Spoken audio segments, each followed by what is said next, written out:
फिलवक्त मुझे यही बेहतर लग रहा था कि इंतजार किया जाए।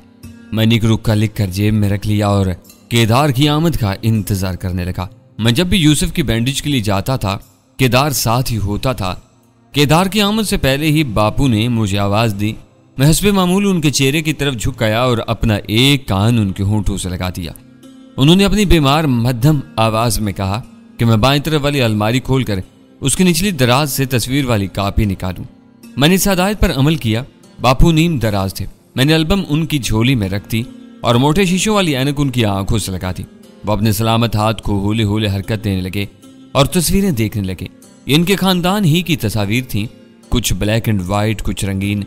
फिर उन्होंने बड़े साइज की एक रंगीन तस्वीर पर उंगली रखी और बहुत मध्यम आवाज में मुझे बताया कि ये उनकी पोती सरनों की तस्वीर है, जिसको कुछ ही दिन बाद शादी हो रही है। तीखे नकूश वाली ये लड़की खूबसूरत थी, हालांकि वो देहाती लिबास में थी और इसके अक्कम में एक घोड़ा भी दिखाई दे रहा था। फिर भी यूं लगा कि वो पढ़ी लिखी है। इस तस्वीर के साथ वाले नुस्खे पर मेरी नजर एक और तस्वीर पर पड़ी और मैं बुरी तरह चौंक गया। ये खड़ी नाक वाला एक 25-26 साल जवान था। उसके रुखसार पर एक वैसा ही कट था जैसे यूसुफ के रुखसार पर नजर आता था। ये नीम गोल कट कनपट्टी की तरफ से शुरू होता था और रुखसार के वस्त तक जाता था। मुझे इस शख्स की शक्ल भी यूसुफ से मिलती जुलती नजर आई। फिर अगले सफे पर मैंने उसी शख्स की एक और तस्वीर देखी और हैरान देखा। इसका साइड पोज 70-80% यूसुफ से मिल रहा था। एकदम बहुत सी बिखरी हुई कड़ियां आपस में मिल गईं। इसका मतलब था कि यूसुफ वाकई अपनी शक्ल सूरत की वजह से यहाँ मौजूद था। कम से कम इन दो तस्वीरों को देखने के बाद तो यही महसूस हो रहा था। मैंने मुअद्दब अंदाज में बापू से पूछा, बापू जी ये कौन है? वो भराई हुई बहुत धीमी आवाज में बोले, मेरा बड़ा पुत्र अशोक सिंह है। माशाल्लाह बड़े गबरू जवान है ये, लेकिन इनको कभी यहाँ नहीं देखा। ये बाय रोता है। बापू की तरफ से मुख्तसर और मुबहम जवाब मिला। मैं शश्तर था। कुछ देर बाद केदारनाथ आया तो मैंने उसको अशोक के हवाले से थोड़ा सा कुरेदा। केदार की बातों से पता चला कि मुखालफों ने सरदार अशोक पर कुछ झूठे मुकदमे बनाए हुए हैं। दुश्मनदारी भी बहुत बड़ी हुई है, जिसकी वजह से सरदार अवतार सिंह ने अशोक सिंह को यहाँ न आने की हदायत कर रखी है। दुश्मनदारी से तुम्हारा क्या मतलब है? मैंने केदार से पूछा। वो बोला, सरदार अशोक की सबसे बड़ी दुश्मन तो ये हराम खोर पुलिस ही है। लाखों खा भी गई है, फिर भी सरदार अशोक का पीछा नहीं छोड़ रही। इसको गोली का आर्डर दिया हुआ है बड़े अफसरों ने। केदार ने आखिरी अल्फाज धीमी आवाज में से बड़े राजदाराना लहजा में कहे। कोई खास जुर्म किया था अशोक साहब ने? यही समझ लो, एक बड़ा करख्त किस्म का पुलिस अफसर कत्ल हो गया था सरदार अशोक से। तब से इन लोगों ने अशोक को अपनी हिट लिस्ट पर रखा हुआ है। पंजाब का चप्पा चप्पा छान चुके हैं और अब भी छान रहे हैं। अपने पेटी भाइयों के लिए इन पुलिस वालों की भागदौड़ बहुत बढ़ जाती है। आम कतड़ हो तो 1.5-2 साल बाद ही फाइल बंद हो जाती है। यहाँ 4-5 साल गुजर गए मगर ये लोग उसे अभी तक ढूंढ रहे हैं। सब जानते हैं कि पुलिस को जहां भी सरदार अशोक का खोज लग गया उसे मुकाबले में पार कर दिया जाएगा। तो वो पेश क्यों नहीं होता? तो भी सीधी सीधी फांसी है। कहा जाता है कि कई अहम सियासी लोग भी सरदार अशोक के कत्ल में बहुत दिलचस्पी लेते हैं। उन्होंने पंजाब में और पंजाब से बाहर भी अपने जासूस छोड़ रखे हैं। 2-3 महीने पहले अहमदाबाद से किसी मुखबर ने इतला दी थी कि किसी सिनेमा के गेट कीपर ने अशोक को किसी सिनेमा हॉल से निकलते देखा है। बस उस इतला पर पुलिस की दौड़े लग गई। यहाँ फाजिलका और बीकानेर वगैरह से भी पुलिस की 2-3 पार्टियां भागम भाग अहमदाबाद पहुंच गईं। कई दिन छानबीन होती रही पर कोई नतीजा न निकला। बाद में ये लोग यहाँ वेली के 2 मुलाजमों को पकड़ कर ले गए। वो इनसे मारपीट का इरादा रखते थे मगर ऐसे मौकों पर सरदार अवतार सिंह के ताल्लुकात बहुत काम आते हैं। 2-3 घंटे के अंदर मुलाजिम वापस आ गए। ऐसे सिलसिले पहले भी चलते रहे। केदार बातें कर रहा था और मेरे दिमाग की फिरकी तेजी से घूम रही थी। मेरे जहन में एक अंदेशा बड़ी तेजी से सर उठा रहा था। मेरे सामने सबसे अहम सवाल यह था कि सरदार अशोक की सूरत से मिलते जुलते यूसुफ फारूकी को पाकिस्तान से उठाकर यहाँ क्यों लाया गया था? ये लोग उससे क्या मतलब हासिल करना चाहते थे? मैंने केदारनाथ से पूछा, तुमने सरदार अशोक को देखा हुआ है? नहीं यार, तुम्हें बताया है ना कि वो 4-5 साल सिरपोश है। कहीं उसकी तस्वीर भी नहीं देखी? तस्वीर शायद 1-आध बार देखी है। मैंने महसूस किया कि केदारनाथ का ज़हन उस तरफ नहीं जा रहा जिधर मैं ले जाना चाह रहा हूँ। यूसुफ और अशोक सिंह की सूरतों में जो नुमाया मुमासलत नजर आ रही थी, केदार ने उस पर गौर नहीं किया था। खास तौर से चेहरे पर कट लगने के बाद तो ये मुमासलत है और बढ़ गई थी। अब 2 ही सूरतें थीं, केदार वाकई बेखबर था या फिर वो सब कुछ जानता था लेकिन मुझसे छुपा रहा था। शाम के बाद मेरी और सरवत की मुलाकात हुई। सरवत को ज्यादा मुश्किल पेश नहीं आई थी।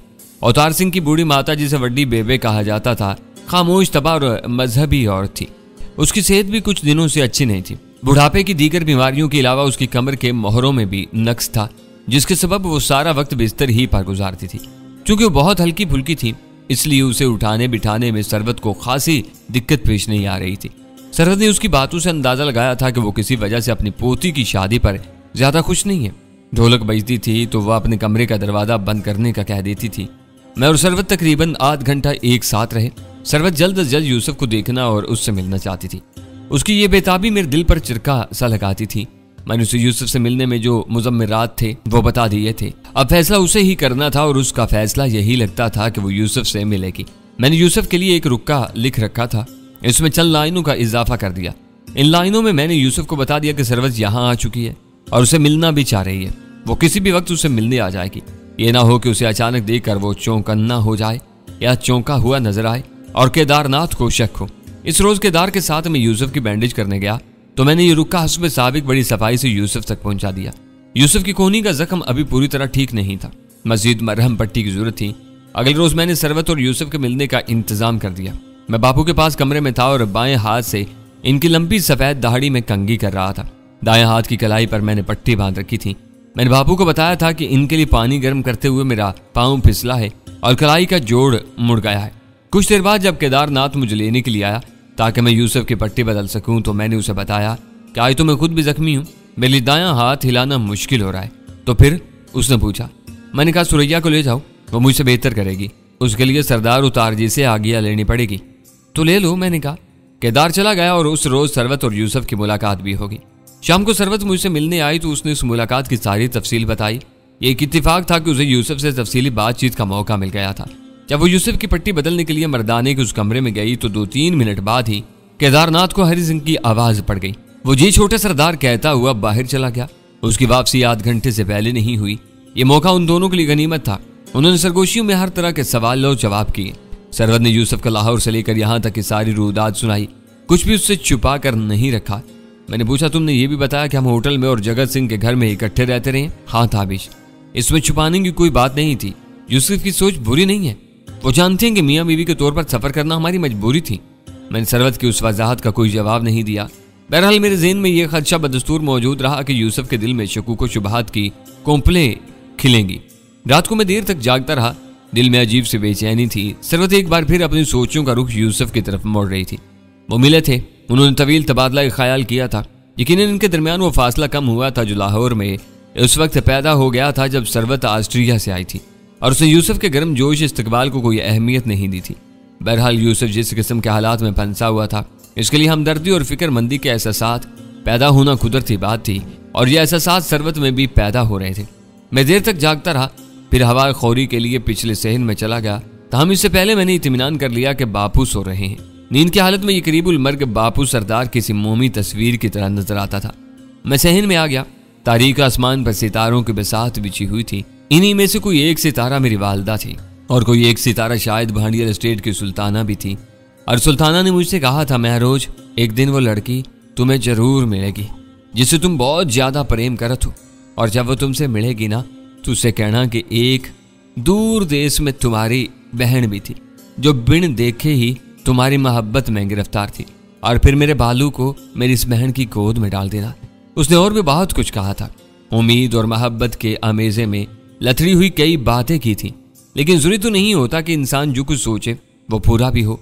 यहाँ सरवत की शादी हो चुकी थी। उसने खुद को एक अजीब लेकिन बड़े मजबूत अज़वाजी रिश्ते में बांधा हुआ था। हवा में नमी थी। सफेदे और सरू के तवील दरख्त चांद की खुनक रोशनी में होले होले चूम रहे थे, जैसे धीमे सुरों वाले किसी गीत पर सर हिला रहे हो। कभी किसी कुत्ते या बिल्ली की आवाज सन्नाटे में इरताश पैदा करती और फिर खामोशी छा जाती। दिल में धुआं सा भरने लगा। किसी का लिखा हुआ ये फिक्रा जहन में बार बार उभरने लगा, अगर किस्मत में महरूमियां लिखी हों तो हालात की करवट भी बेकार ही साबित होती है। क्या मेरे साथ भी यही सब कुछ होने वाला था? एक तरफ छोटी सी बरामदा नुमा जगह थी। यहाँ दीवार पर उपले नजर आ रहे थे और छत तले पर आली के बड़े बड़े गट्ठे पड़े थे। मैं अपने दोनों हाथ सर के नीचे रखकर एक गट्ठे पर नीम दराज हो गया और बादल की एक टुकड़ी में होले होले हरकत करते हुए चांद को देखने लगा। इस दौरान में हवेली के जनान खाने में फिर से ढोलक की आवाज उभरने लगी। लड़कियों ने कोर्स की शक्ल में गाना शुरू किया। तेरे बाजरे दी राखी मुंडिया मैं नहीं बहनदी वे। गीत की मध्यम आवाज मेरी समाज तक पहुंच रही थी। अचानक मैं बुरी तरह चौंका। दो साए तेजी से तनहा बरामदे की तरफ आए और खुश्क पराली के ढेर के पीछे हो चलो गए। चंद सेकंड बाद मुझे एक हाँफी सी आवाज सुनाई दी। मैं सौगंध खाती हूँ केदार साहब, मैं आपकी गड्डी के पास भी नहीं गई। मैंने तो सारा दिन बावर्ची खाने में गुजारा है। चंद सेकंड के बाद केदार फुनकारा, तो गड्डी की तरफ नहीं गई तो फिर तुझे ये बटवा मिला कैसे? ये गड्डी से काफी दूर क्यारी में पड़ा हुआ था जी, मुझे पता नहीं था कि ये आपका है, नहीं तो उसी वेले आपको वापस कर देती। इसमें पूरे 900 रुपए थे, अब 500 से भी 10-15 कम है। अब बाकी कहाँ गए? केदार ने करख्त आवाज में पूछा। 900 तो नहीं थे जी, सिर्फ 700 रुपए थे। 200 रुपया मुझे से खर्च हो गया। मैं वचन देती हूँ कि आपको वापस कर दूंगी। चोरी लक्की हो या कक्की, चोरी होती है और तूने की है। अगर आज की है तो इससे पहले भी करती रही होगी। मैं मालकों को बताऊंगा कि तेरे और भी बहुत से पोड़ खुल जाएंगे। मैं सौगंध खाती हूँ, वाह गुरु जानता है मैंने कभी ऐसा नहीं किया। सरदार उतार जी को बकवाना आता है और वो बकवा लेंगे तुझसे। वो रोहानसी होगी। मैं आपके आगे हाथ जोड़ती हूँ, मेरी माँ बड़ी बीमार है, वो ये नहीं झेल सकेगी। कुछ देर खामोशी रही। मैं भी अपनी जगह बिल्कुल बेहरकत लेटा रहा। फिर तारीकी में केदारनाथ की सरसराती हुई सरगोशी उभरी। काका कहाँ है तेरा? वो कोठड़ी में सो रहा है जी। तो फिर थोड़ा सा टाइम गुजार मेरे साथ, सोचते हैं तेरे बारे में। मैं समझी नहीं। तू सब समझती है पर भोली बन रही है। ये ले, ये बाकी के पैसे भी अपने पास रख, पर करना वही पड़ेगा जो मैं कह रहा हूँ। लेकिन वो मनमनाई। उसके बाद खामोशी छा गई। सिर्फ खुश्क पराली के सरकने की आवाज आती रही। यकीन केदार लड़की को जाल में फंसाने में कामयाब रहा था। यकीन वो इससे दस्तराजी कर रहा था और वो खामोश रहने पर मजबूर थी। कुछ देर बाद उसकी मध्यम आवाज सुनाई थी। अच्छा मुझे जाने दें, मुझे सवेरे सवेरे नाश्ता भी बनाना है। छोटे सरदार हरी जी ने तारीख पर जाना है ना, 5 बजे निकल जाना है उन्होंने। केदारनाथ ने भारी आवाज में कहा। नाश्ते से याद आया, वो सरदार जी का लाडला परोना कह रहा था कि उसके लिए अंडा घोल कर ना बनाया कर, फ्राई किया कर अंग्रेजी तरीके से। सफेदी अलहदा, जर्दी अलहदा और दूध पत्ती भी ना भेजा कर। चाय बनाया कर थोड़े मिठे वाली। लड़की बोली, एक तो जी उस पुराने की फरमाइश ही बहुत है। कल मकई का मिठा परांठा पकाया उसके लिए, परसों हलवे की फरमाइश थी। पता नहीं सरदार जी इतने नखरे क्यों देख रहे हैं उसके। चंद सेकंड खामोशी रही। फिर केदार की तंजिया आवाज उभरी। ये वही नखरे हैं जो मुसलमान कुर्बानी के बकरे के देखते हैं। क्या मतलब? कुछ नहीं, बस समझ ले कि इस पर होने वाली मुसीबत 1-2 दिन ही किया है, ये चला जाएगा कहीं। पर ये है कौन? मैंने तो अभी तक इसकी शक्ल भी नहीं देखी। सुना है 3-4 दिन पहले उसने यहाँ से नस जाने की कोशिश भी की थी। पूरा पता तो मुझे भी नहीं। सुना है कि कहीं पाकिस्तानी पंजाब से आया है। पर तू छोड़ इन बातों को, ये बता मुझसे कब मिलने के लिए आ रही है कमरे में? मैं नहीं आऊंगी। साथ ही चूड़ियों की छन छन सुनाई थी। तो फिर ये बटवे वाली सारी बात सरदार जी तक पहुंचेगी और मुझे लगता है कि और भी कई पोल खुल जाएंगे तेरे। 2 महीने पहले अंगूठी गुम हो जाने वाले मामले में भी तेरा नाम आया था। अब लग रहा है कि वो इल्जाम भी ठीक ही था। मैं सौगंध खाती हूँ, मैंने वो अंगूठी कभी देखी भी नहीं। आप अपने मतलब के लिए मुझे खामखा फंसाने की कोशिश कर रहे हैं। तू जो भी समझ ले अमृत, मैंने जो कहना था कह दिया है। चंद सेकंड खामोशी रही। फिर अमृत की आवाज उड़ी। आप मुझे बार बार तंग करोगे? बार बार नहीं, बस 1-8 बार। केदार की शैतानी आवाज उभरी। इस दौरान में किसी अंदरूनी कमरे से बच्चे के रोने की बारीक आवाज आई। हाय मैं मरी, अमृत ने कहा। फिर पराली में हलचल हुई और एक साया तेजी से अंदरूनी हिस्से की तरफ हो चलो क्या। यकीनन जाने वाली अमृत थी। केदारनाथ वहीं लेटा रहा। गालबन वो चाह रहा था कि अमृत अपनी जगह पर पहुंच जाए और बच्चा चुप करके सो जाए तो फिर वो भी अपने कमरे का रुख करे। मैं पराली के गट्ठों की दूसरी तरफ केदारनाथ से फकत 10-15 फुट की दूरी पर मौजूद था। मेरे ज़हन में हलचल मची हुई थी। मैं जान गया था कि केदारनाथ जानबूझकर अनजान बना रहता है, पर न उसे बहुत कुछ मालूम है। आज उसका असली चेहरा मेरे सामने आया था और ये खासा मकरू था। मैंने वहीं लेटे लेटे के अहम फैसला किया। ये रास्त इक़दाम का फैसला था और इसके लिए मौका भी बहुत अच्छा था। शिकार खुद चलकर एक नहायत मुनासिब जगह पर आया हुआ था। मैं जानता था कि पराली के गट्ठों के पीछे एक छोटा सा तहखाना है। यह दरअसल एक जमीन दोज कच्चा कमरा था जिसमें एक बड़ा डोंकी पंप लगाया गया था। अब यह पंप बेकार हो चुका था। यहाँ बस थोड़ा बहुत काट कबाड़ पड़ा था और पुरानी मशीनरी के पुर्जे वगैरह थे। मैंने अपना खमधार चाकू हाथ में लिया। नीम तिरगी के बावजूद मुझे अंदाजा था कि केदारनाथ कहाँ मौजूद है। दरमियानी फासला तेजी से तय करके मैं केदार के सर पर जा पहुंचा। वो नीम दराज था। उसने बेपनाह हैरत से मेरी तरफ देखा। मेरे हाथ में चमकदार चाकू और मेरे चेहरे पर हैजानी तासुरात देखकर वो सख्ता सता रह गया। फिर उसने चिल्लाने की कोशिश की, लेकिन मैं पहले से तैयार था। मैं उसके ऊपर गिरा। अपने बाएं हाथ से मैंने उसका मुंह ढांपा और दाएं हाथ से चाकू उसकी तवाना गर्दन पर रख दिया। मेरी गिरफ्त इतनी सख्त थी कि केदार की बुलंद आवाज उसके मुंह के अंदर ही गूंज कर रह गई। उसने दूसरी आवाज निकालने की जुर्रत नहीं की क्योंकि चाकू उसकी शहरग साबुन की तरह काट सकता था। मैं फुनकारा, अगर आवाज निकालोगे तो ज़िबा कर डालूंगा। वो मेरी गिरफ्त की सख्ती और मेरी जिस्मानी बर्तरी को पूरी तरह महसूस कर चुका था। चंद सेकंड के अंदर अंदर उसने अपने हाथ पांव ढीले छोड़ दिए। उसकी बड़ी बड़ी आंखों के अंदर हैरत का समंदर हलकोरे ले रहा था। कुछ ही देर पहले ये शख्स बावर्ची खाने की सिख मुलाजमा को जिनसी तौर पर हरासा करने में मसरूफ था और उसमें कामयाब भी हो चुका था, मगर अब वो खुद शदीद खौफ व हिरास के नरग में था। इस बात से मुतमईन होने के बाद कि अब वो मुजाहमत नहीं करेगा, मैंने उसके होंठों पर से अपनी हथेली हटा ली। मैंने चाकू बदस्तूर उसकी गर्दन पर रखा और उसे सर के बालों से खींचता हुआ लकड़ी की उस सीढ़ी तक ले गया जो नीचे डोंकी पंप वाले जमीन दोज कमरे में जाती थी। केदारनाथ को मामले की संगीनी का पूरी तरह एहसास हो चुका था। वो लर्जा आवाज में बोला, मेरा ख्याल है कि तुम वो नहीं हो जो नजर आ रहे हो। मैंने कहा, और तुम भी वो नहीं हो जो दिखाई देते हो। तुम सरदार उतार के राजदार मुलाजमों में से हो, वरना वो दर्जनों मुलाजमों में से सिर्फ तुम्हें ही यूसुफ की देखभाल के लिए ना चुनता। यूसुफ के नाम पर केदारनाथ ने किसी ताज्जुब का इजहार नहीं किया। इसका मतलब था कि वो इसके नाम से आगाह है और उसके अलावा भी बहुत कुछ जानता है।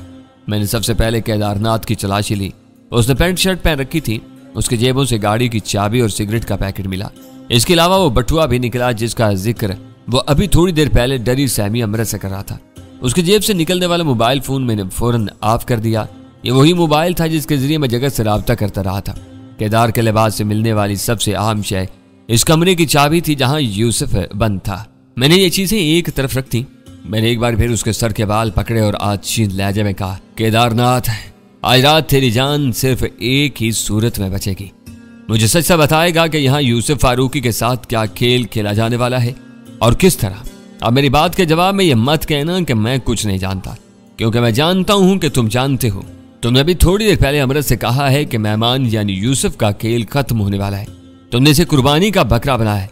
मुझे इस कुर्बानी की सारी तफसील चाहिए। केदार बोला, मैं बस रोब डाल रहा था अमृत पर। उसे बताना चाहता था कि मैं बहुत कुछ जानता हूँ। मेरा विश्वास करो, मैंने जो कुछ कहा बस क्याफे से कहा।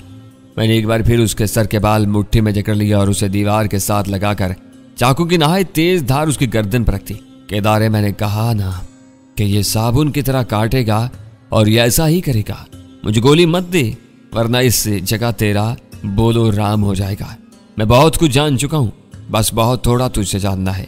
अगर तू नहीं बताएगा तो कोई और बता देगा, लेकिन तू यहाँ से कभी जिंदा नहीं निकल सकेगा। मेरी समझ में कुछ नहीं आ रहा। क्या जानते हो तुम? बहुत कुछ। मैंने ठहरे हुए लहजे में कहा, तुम्हारे सरदार उतार सिंह का बड़ा बेटा अशोक सिंह 5 साल से मफरूर है। कई सूबों की पुलिस उसे अब भी ढूंढ रही है।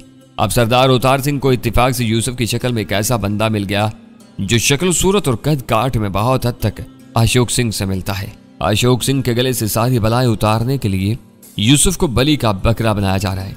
यूसुफ को इस तरह से मारा जाएगा कि उसकी मौत को अशोक की मौत समझा जाए और यह मामला चिता में जलकर हमेशा के लिए खत्म हो जाए। बड़ी फिल्मी किस्म की प्लानिंग की है तुम लोगों ने, और इस प्लानिंग की असल वजह यही है कि जावा नाम के फिल्म लाइन बनवाश ने तुम्हें हैरत अंगेज तौर पर अशोक से मिलता जुलता बनता दे दिया है। इसने बहुत बड़ा काम किया तुम्हारे सरदार उतार सिंह के लिए, लेकिन बहुत बड़ा काम। अचानक केदारनाथ ने जोर मारा। उसने मुझे जोरदार धक्का देकर सीढ़ी की तरफ बढ़ना चाहा था। मैं किसी ऐसी हरकत के लिए पहले से तैयार था। उसके सर के कदरे लंबे बालों पर मेरी गिरफ्त बड़ी मजबूत थी।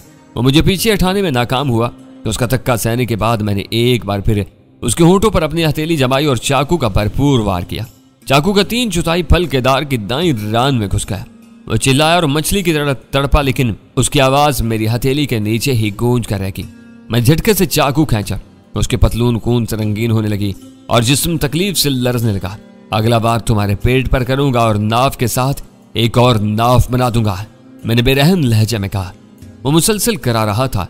मैंने चाकू उसके पतलून से साफ किया और उसे कुछ और भी धकेल कर दीवार के साथ लगा दिया।